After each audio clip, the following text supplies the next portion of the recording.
fazer, então, primeiro dar as boas-vindas a todos, né, do nosso grupo Estudos, salientando que a nossa última sessão desse ano foi um ano intenso, né?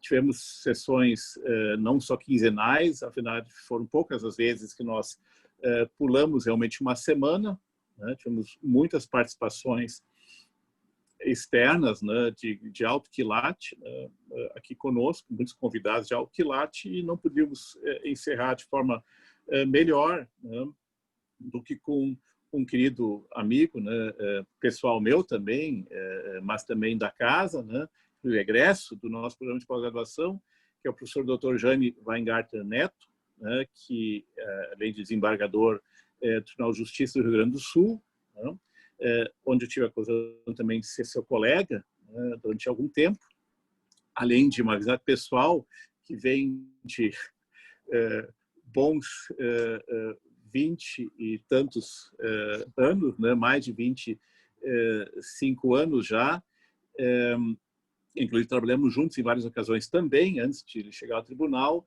Ele também fez o doutorado conosco, né, escreveu um livro que continua sendo, para mim, do ponto de vista da dogmática constitucional, a melhor obra sobre liberdade religiosa em língua portuguesa, né? Isso eu já disse várias vezes, né? Também tínhamos feito alguns trabalhos conjuntos, e ele vai tratar conosco dessa temática, né? Uma temática tão cara, que tem tido realmente tantas repercussões nos últimos tempos, né? Tem, inclusive, recrudescido no Brasil no que tange ao discurso do ódio em matéria religiosa, à discriminação religiosa, né? Inclusive ao racismo agregado à questão da discriminação por razões de orientação religiosa, práticas, rituais religiosos, né? Portanto, temos aqui, evidentemente, muito espaço, né? E ninguém melhor do que ele para nos trazer algumas considerações. Ele também é professor, né, do programa de pós-graduação, é doutorado da Unilassalle, em Canoas, já há alguns anos, né? Então, querido amigo Jaime, né, por favor, né, e mais desculpando o nosso atraso, a palavra está contigo. Bem, bom, obrigado então a todos, a todas. Me sentindo em casa, eu quero, claro, saudar o anfitrião Mor, né, que é o nosso professor doutor Ingo.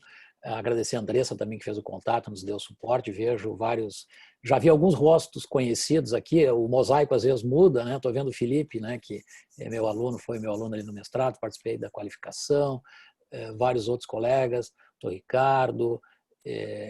Bom, se eu começar aqui, daqui a pouco esqueci alguém, vocês vão me, com razão, reclamar. Então, contando com a benevolência da amizade e me sentindo em casa, eu não sei se é possível, algo em torno de 25 minutos, meia hora de um panorama inicial, e a gente tem uns 15 minutos. Claro. Exato. E a gente fica com uns 15, 20 minutos, né? Vou tentar, quem sabe, em menos de meia hora, 25 minutos, tranquilo.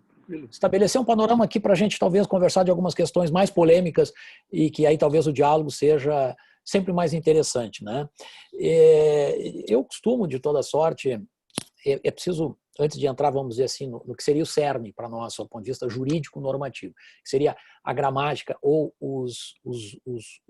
as normas estruturantes da liberdade religiosa. É sempre bom fazer uma, ainda que breve, introdução panorâmica para lembrar de um contexto, né, em que, e nesse ponto eu tenho feito isso também, faço em geral na ausência do orientador, mas hoje vou fazer na presença, dito que eu escolhi esse tema por sugestão, e vocês sabem como pode ser forte, persuasiva e convincente a sugestão do professor Ingo, foi por sugestão dele a questão da liberdade religiosa, né? Lá nos idos de 2002, 2003, ele disse, olha, tem uma situação interessante, eu também gostaria de estudar mais, esse tema tem alguma literatura já consolidada no exterior, mas pouca coisa no Brasil, e vai crescer. E o fato é que isso aconteceu matematicamente assim, né? Se nós olharmos, naquela época ainda era muito pouco que se tinha, por exemplo, do Supremo, alguns julgamentos históricos, um caso ou outro pipocando, e se a gente olhar os últimos 10 anos, e mais ainda, os últimos 5 anos, é um recorte assim, de que, de fato, o STF está construindo, né, um referencial, até para que agora a academia possa fazer a devida crítica e análise. Então, eu acho que se confirmou esse vaticínio, né, do cientista do direito do Ingo, né? Bom, mas o fato é o seguinte, sob outro aspecto, né, e isso sim talvez não fosse tão crescente lá, nós temos visto assim uma animosidade, mas uma disputa, né, política em torno do tema, né? E aqui eu estou tentando descrever, não estou fazendo juízo de valor, eu sei que as questões podem ser polêmicas e, portanto, né, os julgamentos de foro íntimo e as preferências políticas ficam completamente preservadas, mas nós temos visto que uma direita mais conservadora, né, e que tem também seus segmentos liberais, mas que tem uma franja de ultradireita, né, em alguns momentos, tem se aproximado, às vezes, né, de igrejas, e de várias igrejas, né, como um projeto de poder, no sentido de incrementá-lo, né? E aqui também, às vezes, é imprópria essa ideia de bancada evangélica, igreja evangélica, né? Porque a riqueza da experiência religiosa evangélica, por exemplo, né? Desde dos movimentos protestantes tradicionais, passando pelos pentecostais, neopentecostais, são coisas muito diferentes, né? Mas, de fato, se convencionou falar, né, numa bancada evangélica que cresce a cada legislatura, né? Nós temos, por exemplo, no Rio de Janeiro, um prefeito, né, concorrendo agora no segundo turno, mas identificado, né, pela origem, né, uma das igrejas neopentecostais e que trouxe algumas vezes pautas, digamos, na fronteira entre o moral e o religioso para questões públicas, inclusive com a eventual programação de atividades culturais, retirada de livros porque teriam situações que estavam entre o imoral e o pecaminoso, etc. Então, esse é um ambiente no qual a gente se movimenta, né? E, para resumir, o ambiente sob o ponto de vista demográfico, o pastor sobe e o padre desce, né? E o fato é que, em fins de 2016, 3 em cada 10 brasileiros com mais de 16 anos se declaram evangélicos, né? Houve um crescimento muito forte nos últimos 10 anos, né? E há uma série de temas que, por sua vez, se desdobram no processo legislativo, né? Considerando que essa bancada evangélica, pelo menos como chamada, né, ela tem, digamos, interesses variados como isenções tributárias, questão de concessão de TV e rádios, a questão do aborto, né, que ora é esquecido, ora ele vem para ser apertado, né, sob o ponto de vista da lógica legislativa, questões de gênero e família, né, e é interessante que isso acontece ao mesmo tempo, por exemplo, do lado da Igreja Católica, o Papa Francisco tem, na medida também das suas limitações, considerando os dogmas religiosos, mas tem trazido mensagens mais liberais, inclusive em relação endossando hoje a união civil homoafetiva, né, homossexual, enfim. Me lembrei agora que nós discutimos esse assunto há pouco numa outra banca. Bem, também é de lembrar que existe uma bancada evangélica popular formada por religiosos que se identificam mais à esquerda, né? Enfim, esse movimento é dinâmico. Pesquisas têm mostrado que em nível de estrutura governamental era baixo o nível de restrição no Brasil, não havia diretamente por parte do Estado um problema maior em relação a isso. É questão de observar isso nos últimos 2 anos e verificar como anda isso, considerando que, às vezes, né, algumas autoridades hoje trazem a questão religiosa como um fator de diferencial, inclusive, eventualmente, para acesso à Suprema Corte, aquela ideia do ministro terrivelmente evangélico, né? Mas havia já na época um nível alto, com um viés de incremento, de hostilidades sociais entre os vários setores, né, da religiosidade brasileira, né? E isso continua se observando. Dito isso, entrando direto, então, na gramática e depois deixando alguma pragmática para a gente poder debater, vocês, esse público vai variando, né? Então a gente às vezes tem receio de já ter dito e repetir ou não ter dito e aí também deixar uma lacuna, mas em geral ele tem uma certa dinamismo, né? No grupo de pesquisa, né?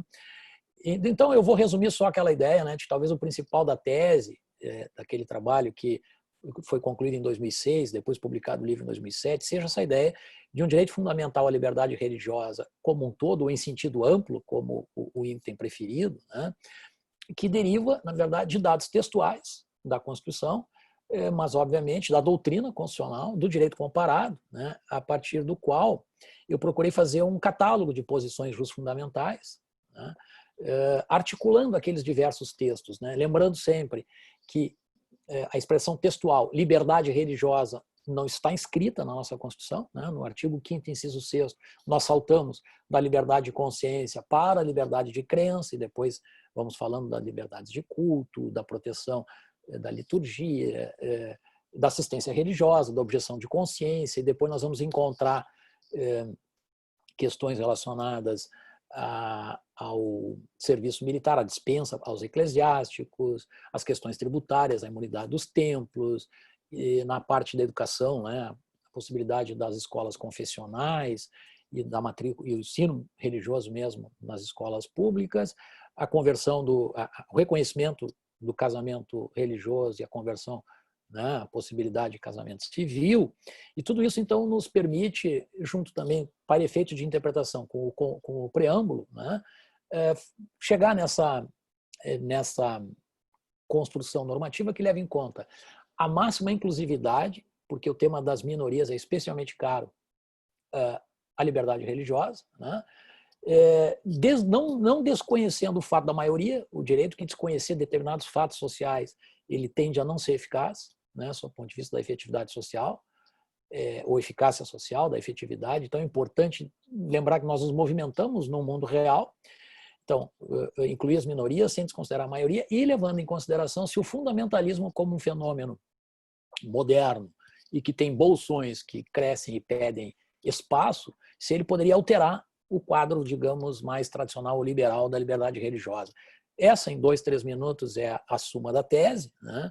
E nesse conjunto de catálogo, né, de 81 posições, ele se divide em 2 grandes vetores: os direitos subjetivos, portanto, titulados por pessoas, sejam físicas, e aqui inclusive estrangeiros não residentes, dada a fundamentalidade do direito, ou igrejas no sentido lato, confissões, experiências religiosas coletivas, né? São direitos tanto negativos, privacidade religiosa, direito de não ser molestado, quanto direitos eventualmente positivos, né, em alguns casos. As igrejas, é importante dizer que esse direito como coletividade, né, nós podemos imaginar que até pela dignidade da pessoa humana e pela matriz preferencial que eu procuro trabalhar, da liberdade religiosa tendo como matriz a liberdade de consciência, né, eles estão de alguma forma a serviço das liberdades individuais, naquela ideia da primazia, né, da preferência, de uma certa preferência pelas posições individuais aqui. Então, compreender os direitos coletivos, porque no fundo eles se instrumentalizam, né, possibilitam, né, o exercício da liberdade individual.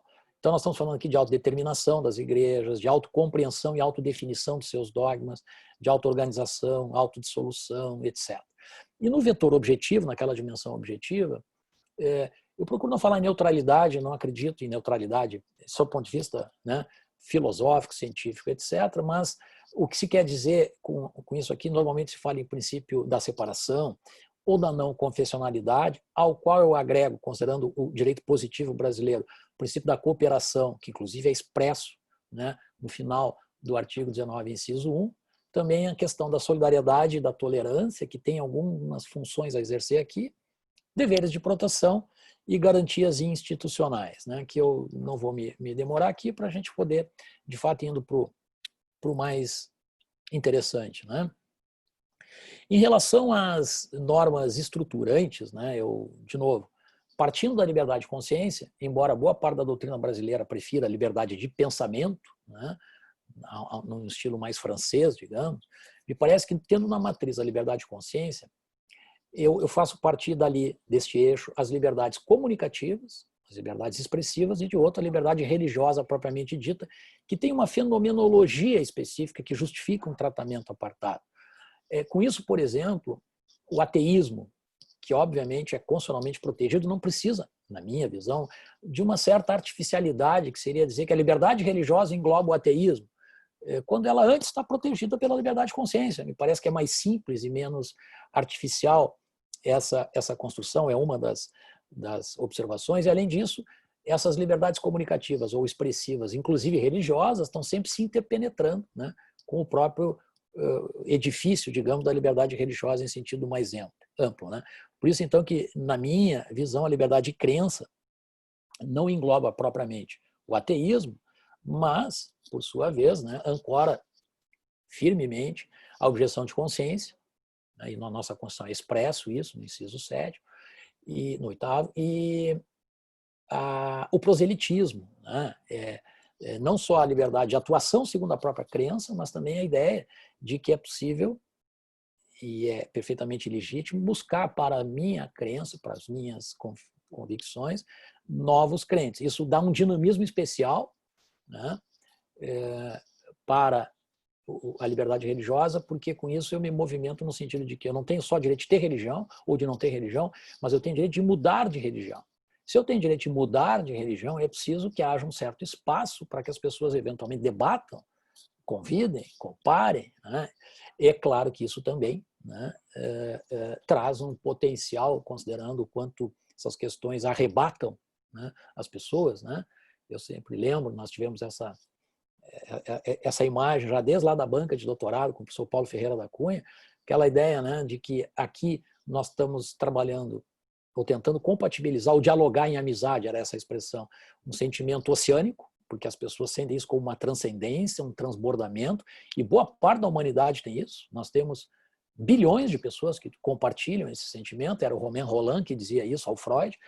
Freud ficou com a sua ideia, embora tenha considerado as ponderações do amigo, ficou com aquela ideia de que, apesar de tudo, a religião era um sistema de crenças ilusório, etc., etc., e depois dedicou, né, o futuro de um mal-estar na civilização, ele dedicou, numa dedicatória que fez à mão, ao Romain Rolland, dizendo ao meu amigo oceânico do animal terrestre, Sigmund Freud, ou seja, essa ideia de que também porque somos animais humanos, em nome de grandes e nobres ideais, e às vezes de outros que nem são tão nobres, nós também, assim como fizemos coisas maravilhosas, derramamos muito sangue, né, e a experiência histórica tem mostrado isso. Então, me parece que, num panorama inicial, se a gente quiser avançar um pouquinho em 3 ou 4 itens agora que batem, né, nos tribunais, me parece que é suficiente. Tá? Eu fico depois à disposição, se for o caso, de desenvolver mais ou esclarecer alguma questão, ou se tiver alguém que queira debater mais algum ponto. Quanto aos casos, assim, né, eu pensei em 3 grupos de casos. Um eu não me canso de trazer, porque afinal ele tem origem aqui no Rio Grande do Sul. Né? Hoje ele já tem uma resposta definitiva do Supremo, que é o caso do sacrifício ritual de animais. Né? Nós assistimos toda essa questão, mas em 2019 ele foi julgado finalmente. Né? E é verdade que essa questão dialoga com outras decisões do Supremo, né, em relação à tutela ambiental, considerando inclusive a regra expressa na Constituição lá da vedação de crueldade, que obviamente fica ressalvada, né? Mas é uma decisão importante. Né? Eu tenho aqui o recurso o extraordinário 494.601. Vocês lembram, né, da longa polêmica a partir do Código Estadual de Proteção aos Animais? Até aqui quero fazer uma observação. Eu fiz uma banca na UNOESC, uma banca de mestrado nisso esse ano, e hoje mestre, né, depois eu fiz o prefácio do livro dele, ele pesquisou o processo legislativo e verificou que havia na proposta original, que era de um pastor, se eu não me engano, Manuel Maria, etc., alguma menção à questão de ritos, enfim, de rivalidade com as religiões afro-brasileiras, que eu não identificava. Eu sempre tinha imaginado essa norma, porque ela lida sozinha, ela parece perfeitamente neutra, porque ela não se dirigia a nenhuma religião. Né? Mas parece, ele identificou na origem do processo legislativo, né, eu tenho essa fonte, alguma motivação, sim, de disputa religiosa, digamos. E o fato é que depois, entre alguns movimentos neopentecostais, né, houve toda essa discussão. Esse processo ele é importante, então, porque ele pode dialogar com outros do Supremo, né, e também porque se disse que é constitucional a lei de proteção animal, que, a fim de resguardar a liberdade religiosa, permite sacrifício ritual de animais em cultos de religião de matriz africana. E o Supremo nem quis fazer nenhum ajuste para ressalvar, por exemplo, que também para as outras, que não haveria um problema de igualdade. E aqui é sempre uma oportunidade para a gente ler o princípio da igualdade de uma forma mais generosa, no sentido de que, ao invés de, em função de um tratamento aparentemente preferencial, em vez de logo imaginar que ele tem que ser suprimido, talvez estender esse tratamento, né, às confissões minoritárias ou menos representativas que ainda não obtiveram esse patamar, ou seja, com isso se promove mais do que se reduz, né? Então, essa é uma questão interessante. A outra questão é o Estado laico, né? E o Estado laico hoje, ele bate conosco pelo menos em dois aspectos. Nós temos, de um lado, também decidido pelo Supremo o ensino religioso nas escolas públicas, né? Aquela ADI de A 4439, que é de 2017. Aqui é interessante, o professor Fábio Leite, lá da PUC do Rio, ele diz assim, o Supremo desenvolveu a arte de decidir o caso sem resolver o problema, né, em alguns momentos, né?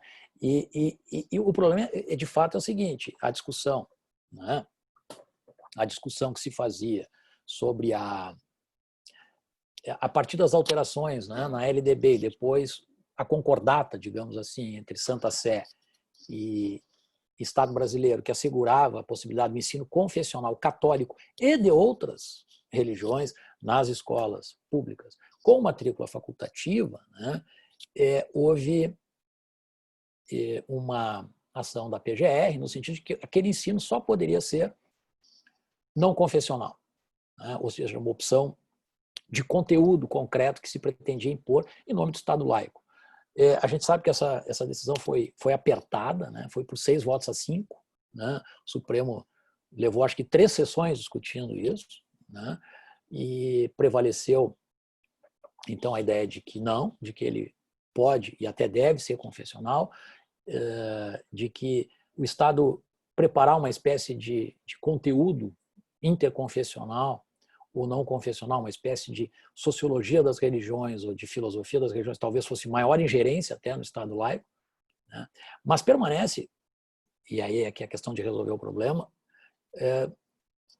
em aberto a questão dos professores, né, desse ensino religioso, porque como a LDB remete aos sistemas de ensino diante da federação, principalmente aos estados, né, fica a questão, serão professores, né, servidores públicos, como eles vão ser contratados por concurso, mas ao mesmo tempo uma contratação temporária talvez, mas e aí, se eles têm que ser professores de ensino confessional, eles têm que ser de alguma forma acreditados minimamente pelas respectivas religiões que dizem representar, e se eventualmente essas religiões, por qualquer motivo, inclusive mudança de comportamento posterior, elas quiserem desacreditar o professor, ele perde o cargo público por ingerência da igreja, vejam que a gente tem um potencial conflituoso aqui importante, e até eu lembrava que na Corte Interamericana de Direitos Humanos, nós temos um caso, né, Pavés versus Chile, que está pendente,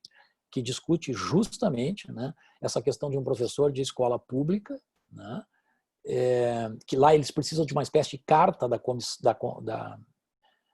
comunidade religiosa respectiva, né, como na Espanha, aliás, de ensino confessional, se ele vai perder o cargo por ter perdido o certificado, e aqui parece que é uma professora que, além de tudo, teria supostamente uma discussão sobre orientação sexual, portanto, com algum potencial de conflito, né?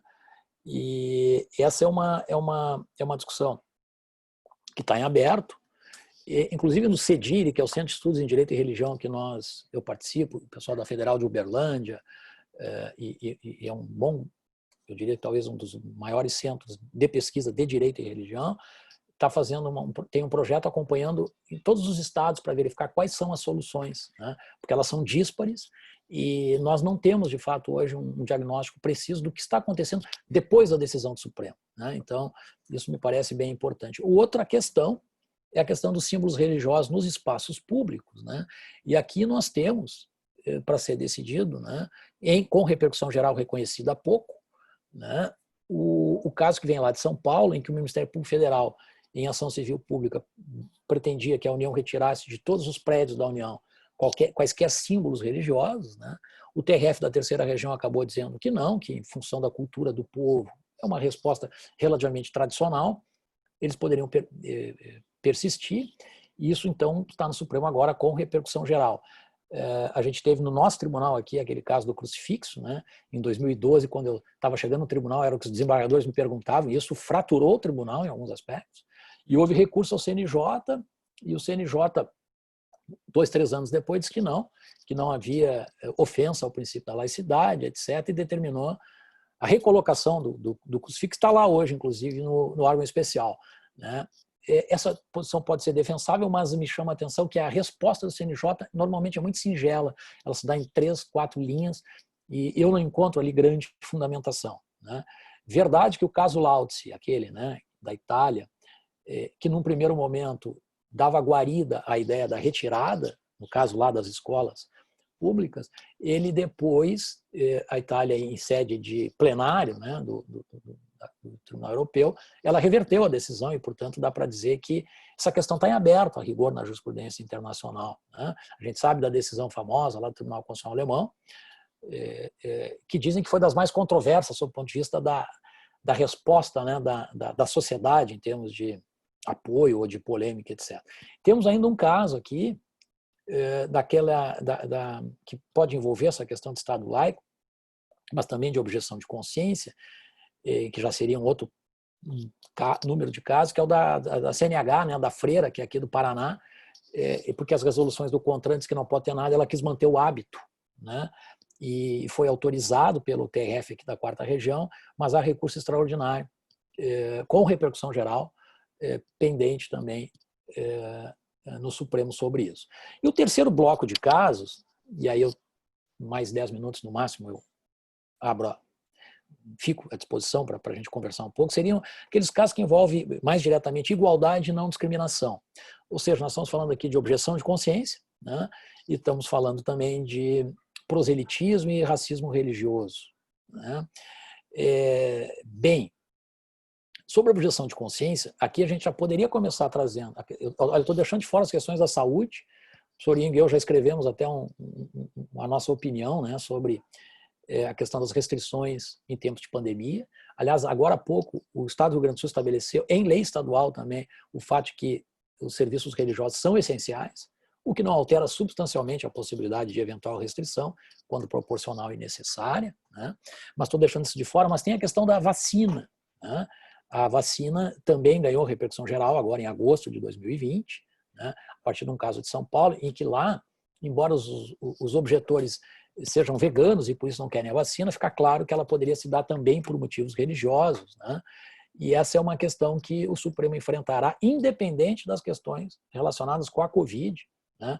E aí é o ministro Lewandowski que tem 3 ou 4 ações hoje procurando situar essa questão. Mas ali a vacina, nesse recurso extraordinário, com agravo e, portanto, com repercussão geral, ele está diretamente ligado à objeção de consciência, né?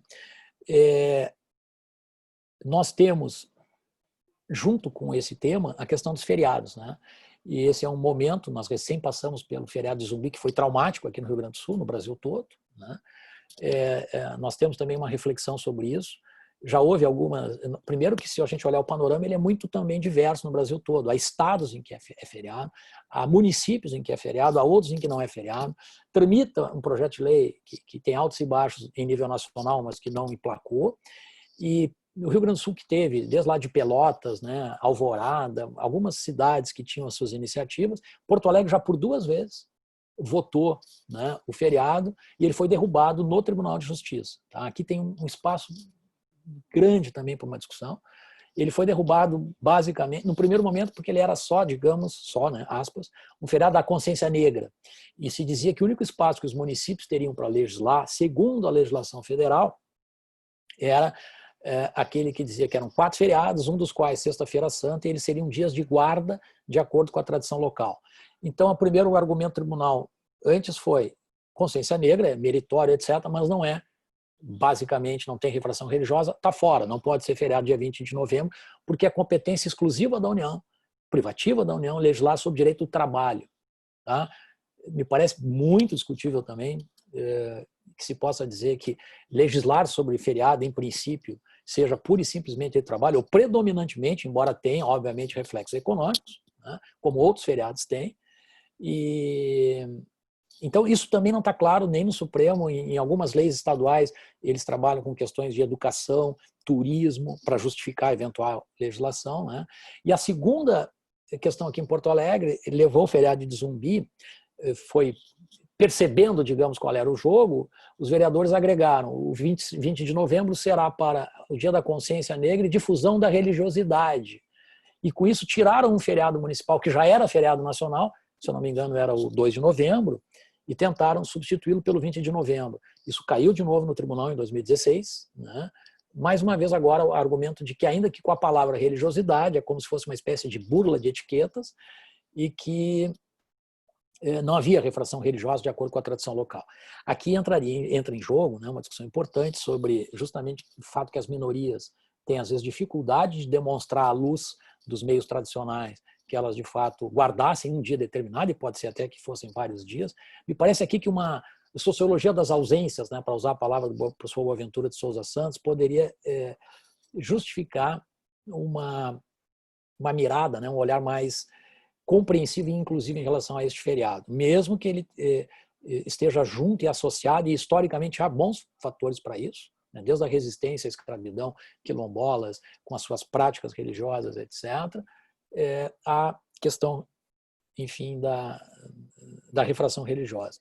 E quanto aos temas atinentes a... Bom, e nós temos, é só mais para dar uma notícia, talvez vocês venham acompanhando, né, um bloco de casos que envolve aquele problema de concursos, vestibulares, aulas, etc. Né? Nós temos 2 casos que o Supremo começou a julgar semana passada, né? O caso Geismário, que é um caso que se arrasta há pelo menos 10 anos, né, em que era um concurso para a Justiça Federal, e que, na região norte, e aí, na data marcada no calendário, cairia num sábado, e o candidato pediu para fazer num outro estado, que cairia no domingo, e ele era sabatista, e na época não houve jeito, administrativamente, ele fez com mandado de segurança, e o fato é que isso chegou no Supremo, que começou a julgar o caso Geismário. O relator é o ministro Toffoli, que chegou a votar semana passada dizendo o seguinte, em resumo, não há direito público subjetivo, há uma data alternativa, mas se houver, há quase uma recomendação de que não chega a nem falar em dever de acomodação razoável, mas de uma, também não li todo o voto, porque está começando o julgamento, mas uma espécie de boa vontade da administração nesse sentido. O ministro Fachin já votou, e é aí coerente com o outro caso que estava sendo julgado, que também foi interrompido, a previsão é de que continue amanhã, né, que é o caso da obrigações alternativas para uma professora, também adventista, que perdeu o cargo no estágio probatório em São Paulo, né, porque ela faltou 90 vezes porque faltavam nas sextas-feiras à noite. Né, e o ministro Fachin, neste caso, está estabelecendo que haveria, né, como tese, a administração deve oferecer datas ou obrigações alternativas. É interessante até que talvez a primeira lei, eu ainda vou refinar a pesquisa, do atual governo, do presidente Bolsonaro, tenha sido a Lei 13.796, de 2019, que acrescentou um artigo à LDB, dizendo que o aluno em instituição de ensino público ou privada, no exercício da liberdade de consciência de crença, pode ausentar-se de prova ou aula marcada, para o dia que, segundo os preceitos da sua religião, seja vedadas tais atividades, devendo, então, prestações alternativas, etc. Isso foi estabelecido lá no iniciozinho de 2019. Nós temos ainda questões relativas às testemunhas de Jeová, né? Inclusive, se o Estado teria a obrigação de custear tratamento alternativo com plasma, etc., que são mais caros às vezes, isso também está em discussão no Supremo, e tem uma DPF, né, que discute diretamente um artigo, pede uma interpretação conforme de um artigo do Código Penal e de antigas resoluções do Conselho de Medicina, lá de 1980, né, no sentido de que, em caso de perigo para a vida, deveria haver um tratamento coativo, ainda que contra a vontade do paciente. Né? Finalmente, eu deixaria aqui a questão dessas discussões entre proselitismo, que numa decisão do Supremo, o ministro Fachin, ainda na primeira turma, o Supremo foi bem generoso e disse que o proselitismo ia numa ampla interpretação e, portanto, trancou por atipicidade uma ação penal em que um padre questionava religiões espíritas e etc. Mas depois, um ano ou dois depois, o mesmo ministro Fachin, na segunda turma, viu a sua tese naufragar, digamos assim, né? Prevaleceu o ministro Toffoli dizendo que, e o argumento mais ou menos é de que falar com hostilidade da religião dos outros já em si parece que, pelo menos em tese, incide naquela ideia de um direito discriminatório, né? E, portanto, na lei antidiscriminação. E nós temos, para não dizer que não falei, né, professorinho, tivemos recentemente aquela decisão do Tribunal de Justiça de São Paulo, de uma Câmara de Direito Privado, em que numa disputa entre uma associação que se chamava Católicas pelo Direito de Decidir e uma outra associação mais conservadora, a Dom Bosco, lá em São Paulo, ela entrou na justiça para pedir para que se retirasse o nome Católicas daquela outra associação, né? E o tribunal nos parece que mal nesse ponto, arbitrou, na verdade, uma disputa religiosa, etc., interpretando de acordo com o viés majoritário, tradicional e até do direito canônico, que é citado algumas vezes, junto com outras, toda uma construção argumentativa, né? O fato de que o católico só poderia ser usado por aquelas pessoas que professassem daquela forma, né? O que parece que é indevido, inclusive por parte do Estado, em função da não confessionalidade, e até nos fez lembrar uma antiga decisão do Supremo, muito criticada pelo Pontes de Miranda, de 1949, em que justamente o Supremo não deu guarida a um bispo dissidente que tentou fundar uma igreja católica apostólica brasileira e apenas com um voto vencido, né, o Supremo disse que ele não podia fazer isso porque era atributo privado, né, da igreja católica apostólica romana. Enfim, eu sei que esses temas todos são polêmicos, talvez em outro momento a gente possa focar algum, eu fico à disposição, mas mais ou menos ali naquela meia hora que eu tinha me proposto, professorinho, fiz um panorama rápido aqui, espero que para o primeiro momento seja suficiente. Grato, professor Jaime. Não, foi excelente panorama, né? Seja evidente das bases, né? Inclusive dogmáticas, né? Dogmáticas, dimensões do direito de liberdade religiosa, especialmente subjetiva, mas particularmente objetiva, né? Também de alguns casos, né? Aliás, uma diversidade de casos que também suscitam problemas comuns, mas também bastante particulares. E eu acho que a ideia realmente é passar agora a palavra, verificar se alguns dos nossos ouvintes, né, dos que nos acompanham aqui, tem alguma observação, alguma pergunta para fazer, né? Eu não sei se a Andressa já captou alguma coisa pelo chat, ou então, se alguém quiser fazer, pode, é claro, abrir o microfone e colocar isso pessoalmente. Muito bem, professor Ingo, boa tarde. Professor Jaime, uma satisfação revê-lo, o senhor, participou da banca minha do mestrado. O senhor sempre muito assertivo, muito atualizado, é uma grande referência no Brasil, isso que o irmão Ingo, o professor Ingo já declinou, inclusive junto com outros autores como Adragão, Catroga, Machado, enfim, né? Eu tenho a sua obra como obra de referência na minha pesquisa e realmente o fenômeno religioso ele constantemente está em processo de acomodação, né? Mas algumas questões me inquietam, professor Jaime. A primeira delas, em relação à aplicação da teoria da margem de apreciação pelo Tribunal Europeu. Me parece que o Tribunal Europeu tem uma certa dificuldade de regular essa matéria religiosa, no meu ponto de vista, né? Então, transfere, às vezes, ao Estado, aos países aí para regular. E a questão também me preocupa bastante sobre o fundamentalismo, né, que não é uma particularidade de A ou B, e a gente vê que hoje, num primeiro olhar, a gente atribui a um determinado segmento religioso, o fundamentalismo, né, e tem um estudo bem interessante de Karen Armstrong sobre isso, né, apontando vários elementos e mostrando que todas as religiões, denominações religiosas têm no seu ordenamento situações de extremismo e de fundamentalismo, né? Mas a minha pergunta também é nessa linha, se o senhor vê a necessidade do Brasil ter uma lei específica sobre liberdade religiosa, a exemplo que tem a Espanha, que me parece que é um sistema bem regulado, que é claro, por exemplo, as empresas que têm um ideário próprio e esse respeito do governo pelo ideário próprio, e poderia utilizar também a Alemanha quando regula as empresas de tendências. Então, eu vejo que o sistema espanhol ele pode oferecer vários elementos para o sistema brasileiro, né? E claro, as questões que o senhor suscitou são extremamente relevantes para a nossa discussão. Eu vejo que o Brasil vai enfrentar sérios problemas nesta matéria, considerando, por exemplo, o próprio fator dos grupos que estão se mobilizando, as eleições, que houve um crescimento significativo de pessoas vinculadas às denominações religiosas. Então, e nós ainda vivemos numa seara, no meu ponto de vista, ainda muito frágil de posicionamento e de legislação. Então, apenas, professor, para dizer da minha satisfação e fazer essas contribuições, e se o senhor puder apontar alguns elementos nessa linha. Muito obrigado, professor. Obrigado, professor Sandro. Lembro bem da nossa banca, uma alegria sempre vê-lo. Era uma das referências que eu queria fazer. Eu, sábado passado, participei de uma outra live com professores, enfim, né?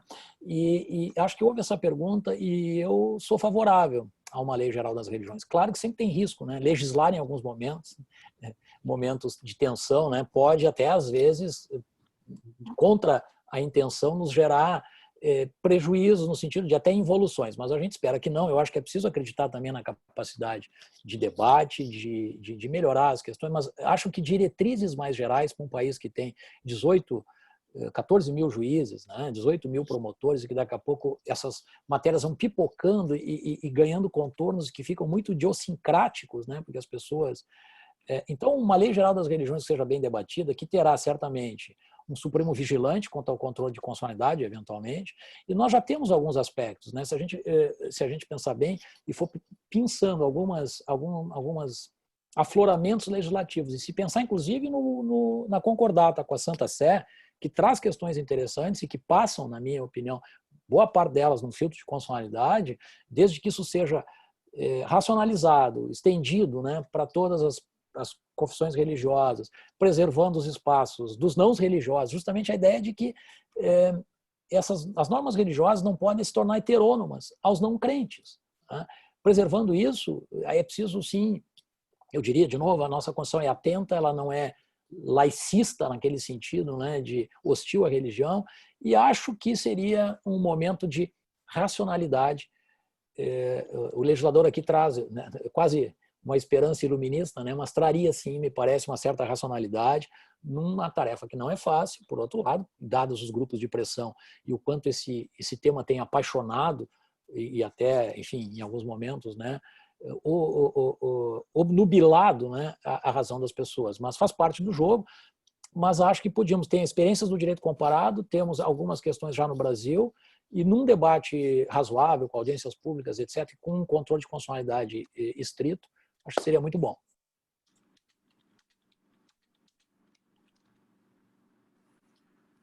Gente, claro, cumprimento também o Sandro, né, que se mostrou aqui pessoalmente, né, grato, Sandro, por também acompanhar hoje a sessão com o Jaime. Bom, aqui é a final de temática total, né?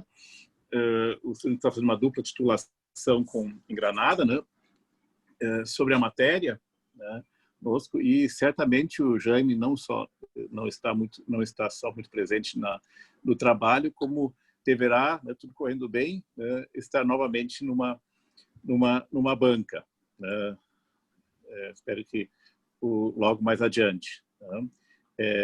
Não precisa se comprometer agora, Jaime, né? em relação a isso, né? Bom, realmente esse tema de uma legislação, de uma regulação específica, né, voltada à liberdade religiosa, definitivamente ela traz alguns problemas que o Jaime bem salientou, né, especialmente no caso brasileiro, se torna ainda mais evidente, né? Talvez às vezes é melhor menos regulação e deixar a casuística, as situações se acomodarem, sendo resolvidas pontualmente, do que eventualmente uma regulação mais fechada, né? De qualquer sorte, ela pararia no Supremo, né? Já não ficaria imune a seja que for, né? Ela pararia no Supremo Tribunal Federal, né? Não faltariam ações para questioná-la, né? De qualquer sorte, não sei se mais alguém quer fazer uma colocação. Posso fazer um questionamento. Não sei se mais alguém gostaria, não sei se o senhor Já também faz, quer fazer uma intervenção. Não, enquanto os outros vão pensando, já adianta Certo. que é a colocação. Tá. Professor, muito obrigada pela sua exposição. É sempre um prazer lhe ouvir. Eu gostaria de saber, na verdade, acho que indo mais a fundo no tema, saber um pouco mais das suas impressões, do seu posicionamento quanto à intersecção da liberdade religiosa com o discurso de ódio. Se o senhor acredita, por exemplo, se somente grupos vulneráveis podem ser objeto desse tipo de discurso ou outras apreciações do senhor. O que o senhor acha dessa intersecção? Essa é aquela pergunta que a gente tem que pedir ajuda aos universitários. Andressa, olha, eu penso, seriam duas coisas diferentes, né? Me parece que a gente pode tratar em dois níveis isso. Uma é a criminalização, né? E aqui a gente tem que lembrar que todo espaço que eu criminalizo, eu retiro dinâmica do debate público, etc. E o Supremo, por exemplo, naquela primeira construção, né, em que o Fachin foi vitorioso, digamos, na primeira turma, trabalhou com aquela ideia, olha, o discurso expressivo religioso, ainda que seja hostil, etc., ele eventualmente pode ser desigualitário, né? Ele pode, tanto no ponto de vista cognitivo, quanto no plano axiológico. É como se eu dissesse, olha, eu estou de gravata, você não, isso é uma constatação. Depois eu dissesse, porque eu estou de gravata, eu sou mais bonito ou mais competente que você, seria uma desigualação axiológica.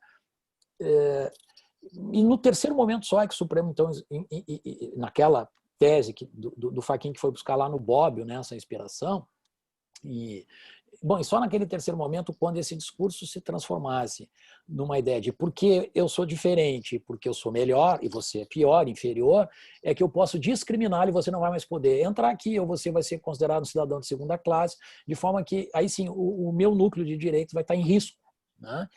Bem, nesse ponto, a criminalização do discurso do ódio poderia incidir e não necessariamente, exclusivamente, me parece, em relação à população vulnerável, né? Porque nós chegaremos num risco concreto naquela situação de que determinadas pessoas, né, pudessem estar periclitadas, digamos assim, pelo efeito performativo do discurso. Por outro lado, tem todo um espaço que também não podemos esquecer, né, de ações cíveis e de outras discussões em outros planos do direito, né, e no plano da educação. A gente não pode só pensar, né, no direito penal, que poderiam trabalhar de uma forma menos invasiva no sentido das liberdades expressivas, né? E, portanto, acho que há um bom espaço aí. Veja que quando o Supremo, por um lado, incriminou, digamos, enquanto o Congresso não se manifesta, a homofobia, a transfobia, etc., ele procurou não tirar de toda a possibilidade de que, num plano religioso, né, ele fez a tese 2, né, daquela decisão, de que isso não implicava que as religiões eventualmente tivessem que mudar seus dogmas, se elas considerarem que é pecado, etc. E aí na relação entre as pessoas, né, nas relações horizontais, que inclusive me parece que um princípio de tolerância tem um papel importante a ser tomado, né? Mas, de toda sorte, é verdade que na construção clássica do discurso do ódio, né, o fato da vulnerabilidade joga um papel importante. O ministro Barroso, inclusive, naquele caso lá do padre, né, em relação ao Monsenhor, eu não me lembro agora o nome, mas o Barroso citou isso, e aí, de fato, ficou de fora da decisão a constatação de que o livro também se dirigia não só contra os espíritas, que talvez nós não precisássemos chegar à conclusão que são vulneráveis, mas também em relação às religiões afro-brasileiras, que classicamente, né, são consideradas por vários motivos que se reforçam, inclusive estruturais, populações vulneráveis, né? Então, eu diria assim, acho que é um adicional, né, mas que naquela construção que o Supremo começou a ensaiar, de quando, no fundo, o discurso do ódio é quase que um fundamentalismo militante e, portanto, traz risco, né, para os direitos de igualdade, liberdade e dignidade das outras cidadãos, não vejo a priori por que excluí-lo, inclusive, eventualmente ser exercido contra determinadas pessoas ou grupos que não sejam necessariamente minoritários, né? Até porque isso é muito contingente, dependendo das localizações geográficas, etc. Só uma questão, professor Ingo. Nesse sentido, tem prevalecido muito a liberdade de expressão em detrimento da liberdade religiosa, né?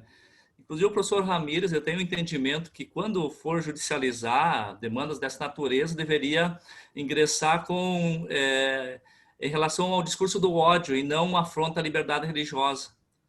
Ele entende que há mais fundamento nesse sentido.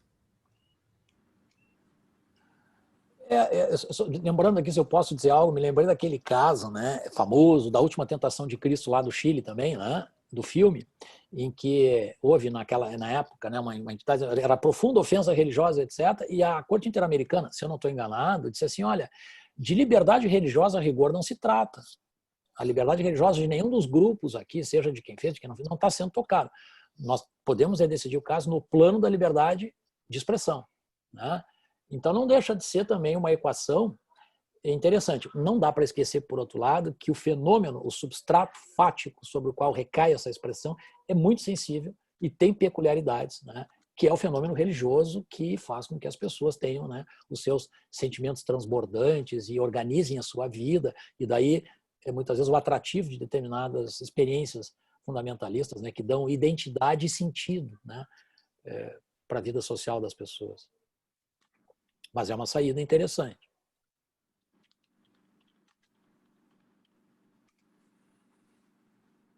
Gente, mais alguém? Já tivemos, acho que, já provocações interessantes aqui. Eu teria uma pergunta. Claro, vamos lá. Ótimo. Professor Jaime. Eu queria perguntar, assim, em geral, sobre posições fundadas, que fundamentam, né, em escrituras sagradas.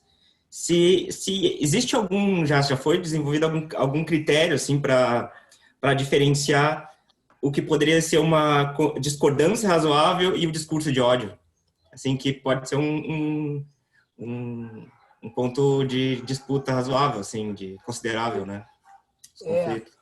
Essa questão é interessante. Ela se coloca, né, por exemplo, inclusive em relação à homofobia, né, a determinados trechos da Bíblia que se puxados do Antigo Testamento, etc., se prestariam, né, ou são até inequívocos nesse sentido, como de outros, de matar as pessoas, de matar crianças, etc. Aquela coisa.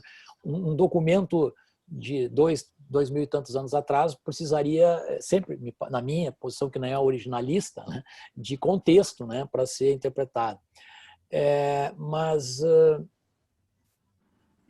eu acho que esse é um ponto também, né, em que a academia, na verdade, tem muito a contribuir, porque sempre que a gente ficar naquelas expressões mais genéricas, né, elas vão nos dar uma diretriz, mas não vão resolver o problema, né? E talvez a gente tenha que, inclusive, partir para situações assim do tipo, tá, mas afinal, na disputa política, não precisa ser só, né, nesse sistema, a gente já tem mais ou menos, tá, mas não pode chamar de ladrão, ladrão é injúria.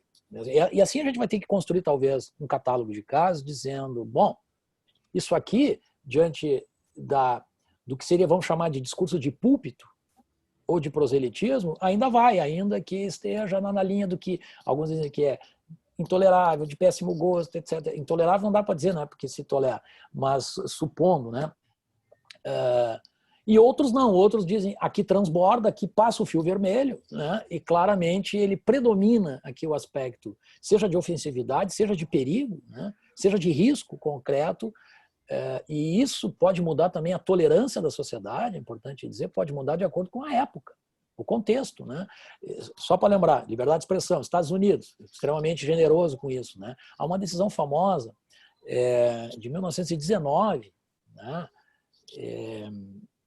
Que era Marshall versus Adams, se eu não me engano, em que Holmes versus Adams, em que ficou conhecido como a ideia do livre mercado de ideias, que na verdade a melhor forma, né, de depurar as ideias, era deixando elas circularem, porque a razão predominaria e, afinal de contas, as melhores ideias... Bom, claro que fake news e todo esse fenômeno hoje nos assustam, mas no caso concreto, esse específico de 1919, é bom lembrar que a decisão da Suprema Corte respaldou a condenação dos réus entre 10 e 20 anos de prisão, porque eles, no exercício da liberdade de expressão que a Suprema Corte lá afirmou expansiva, etc., eles tinham sugerido, né, esforços de bloqueio, etc., à indústria bélica, numa época de guerra, e que isso colocava em risco a segurança da nação. Então, o próprio contexto, né, a dinâmica social, pode, de alguma maneira, mudar determinadas percepções e os juízos de valor que são inerentes à aplicação do direito, né, em determinada época. Mas, nesse sentido, Jefferson, acho que é preciso, sim, concretar mais a discussão. E trazer, olha, tá, a gente tem essa ideia, mas essa expressão aqui, desta forma, aí vamos discutir isso, né? É claro que não dá para cair numa casuística total, porque, né, aí voltaríamos, né, ao rabulismo.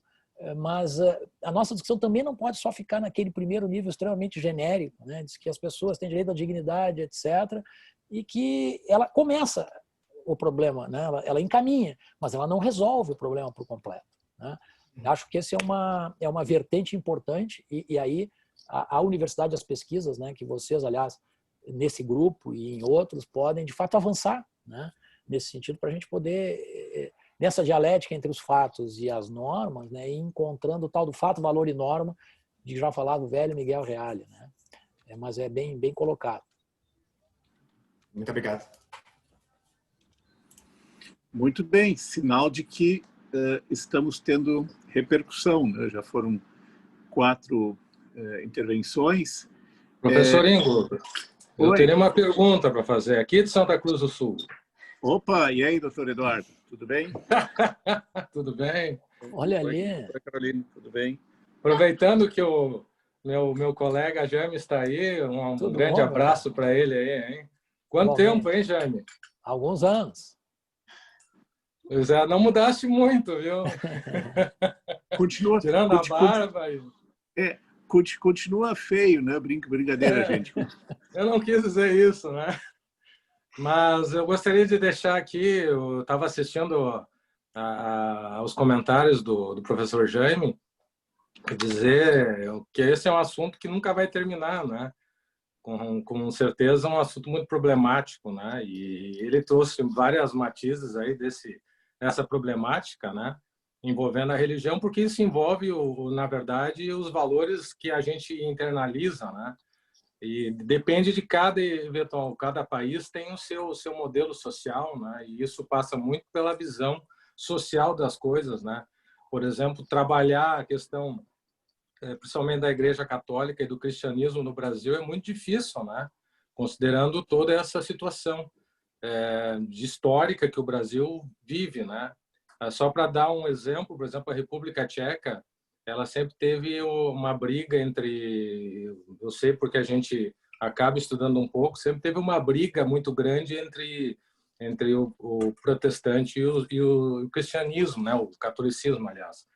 E depois eles tiveram comunismo. Então, hoje, se você vai na República Tcheca, eles têm muito pouco apreço pela religião, né? Então, já é um outro modelo de sociedade, onde muito poucos têm relacionados com valores religiosos, né? Então, com certeza, a solução dos problemas lá religiosos parte de outras premissas que não do Brasil. Então, eu gostaria só de parabenizar o professor Ingo e o professor Jaime, né, de dizer que é um prazer aqui estar ouvindo vocês aí falando sobre esses assuntos tão interessantes. Junto com a minha esposa querida Caroline, que hoje está de aniversário, inclusive. É uma alegria revê-los e parabéns, então. Parabéns. Pode fechar.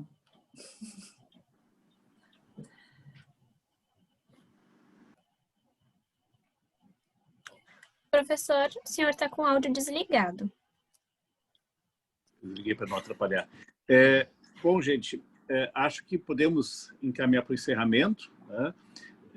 Agradeço especialmente, é claro, o nosso convidado, ao colega amigo Dr. Jaime Weingartner Neto. Né? Claro, me permita que, né, ele sabe que, como somos amigos, a gente pode também manter um tom da informalidade, né? Mas é um grupo de pesquisa, a gente realmente tem levado as coisas de modo informal, evidentemente podemos ser mais informais quando se trata de queridos amigos. Né? E também, né, a todos que nos têm acompanhado, né, inclusive Santa Cruz do Sul, né, o Dr. Eduardo Witt, de vez em quando ele fica nos bastidores, né, se manifesta, ele não está lá também, a Caroline, o professor Gonzaga Adolfo, e tantos outros que nos participam, doutorandos, egressos, né, mestrandos, graduandos, né, todos que nos acompanharam também como expositores, né, desde o início do ano, né. Jaime, não sei se mencionei, talvez tenha esquecido nisso, mas nós completamos 20 anos do grupo de estudos CNPq este ano, de direitos fundamentais. É o mais antigo grupo em funcionamento de CNPq do nosso pós-graduação, o primeiro, portanto, mais antigo, né, de funcionamento, ininterrupto, né, e, portanto, também tem um lado simbólico importante, esse momento de encerramento, né, realmente do 20º ano, né, de existência do nosso grupo, né, com uma fala tua, né, e aí sempre achamos melhor pegar alguém realmente próximo nosso, né, para essa fala. E, enfim, então agradecer a todos também, em função disso, também aos que nos ajudam aqui, que particularmente não é só ela, mas particularmente também devo dizer que ela tem feito toda essa logística, né, que acompanha o grupo, seja possibilidade também da parte logística das webinárias, né, do acesso dos palestrantes, de todos, né, sempre de forma impecável, né, e, enfim, né, todos que colaboraram, todos que seguirão colaborando, né, então, um ótimo final de ano, encerramento de semestre, né, se ainda temos alguns trabalhos pela frente, né? Um bom final de ano e nos veremos novamente, se tudo correr bem, em março do próximo ano e, quiçá, pessoalmente, né? Que será muito mais agradável. Bom, gente, obrigado, Jaime, obrigado a todos. Uma honra, uma alegria e até a próxima. Cuidem-se. Tchau.